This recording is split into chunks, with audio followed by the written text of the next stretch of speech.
আসসালামু আলাইকুম। Hello friends, আপনাদের জন্য আজকে সবজির একটি রেসিপি নিয়ে আসছি। অতি সহজেই রেসিপিগুলো তৈরি করা যায়। আমার মতো যারা সবজি খাইতে পছন্দ করেন না তারা এভাবে রান্না করবেন, তাহলে খাইতে দেখবেন অনেক ভালো লাগবে। যে সবজি জীবনে না খায় সেও খাবে। দেখেন আমি এখানে অল্প কয়েকটা সবজি নিয়েছি। এখানে কাঁচামরিচ কুচি, পেঁয়াজ কুচি, টমেটো কুচি, ধনেপাতা কুচি, আর এখানে নিয়েছি গাজর কুচি, তারপরে হচ্ছে বেগুন, ফুলকপি, সিম, আলু, আর এক পিস মাছ নিয়েছি মাত্র। আর এখানে নিয়েছি মশলাগুলা। এই যে এখানে হচ্ছে লবণ, তেজপাতা, তারপরে হচ্ছে হলুদ গুঁড়ো, মরিচ গুঁড়ো, জিরে গুঁড়ো আর আস্ত জিরে। বেশি বকবক না করে এখন রান্নাটা শুরু করে দেই। এখন দিয়ে দিচ্ছি দুটো তেজপাতা, তারপর দিয়ে দিচ্ছি জিরাগুলো হালকা ভেজে নিয়ে তারপরে পেঁয়াজগুলো দিয়ে দেবো। ভেজে নেওয়া হয়ে গেছে, তারপরে দিয়ে দিচ্ছি পেঁয়াজ কুচি আর কাঁচামরিচ কুচি।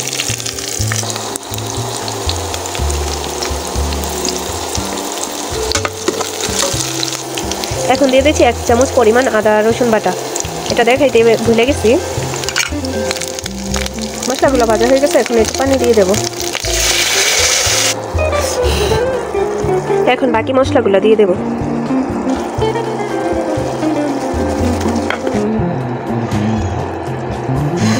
মশলাগুলো কষিয়ে তারপরে রেখেছিলাম, এটা এখন দিয়ে দেব।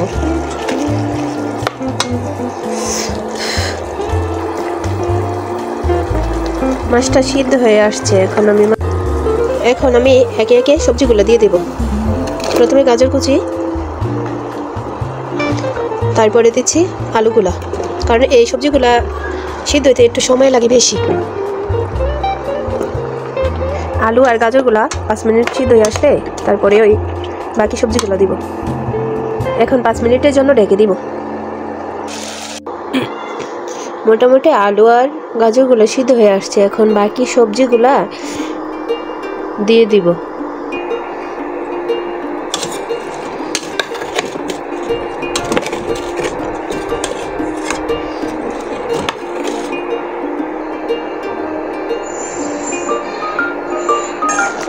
এখন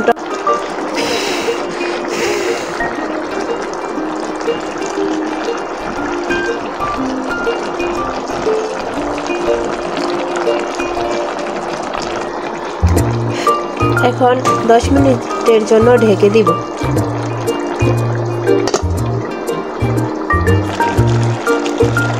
মাছগুলা কাটা ছাড়িয়ে নিয়েছি। আমার মতো যারা মাছ খেতে পছন্দ করেন না সেটা তাদের জন্য আর কি। তবে 1 পিস বা 2 পিস মাছ দিলে এই সবজিটা খাইতে অনেক ভালো লাগে। আর মাছ পছন্দ না এরকম কোনো মানুষ খুবই কমই পাওয়া যায়।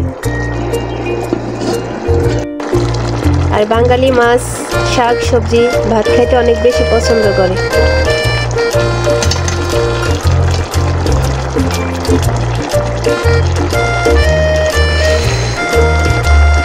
অনেক বকবক করলাম,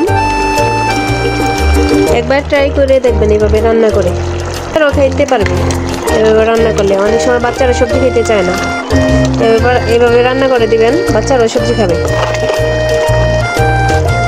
এটা রুটি দিয়ে, ভাত দিয়ে, যেভাবে খুশি সেভাবেই খেতে পারবেন।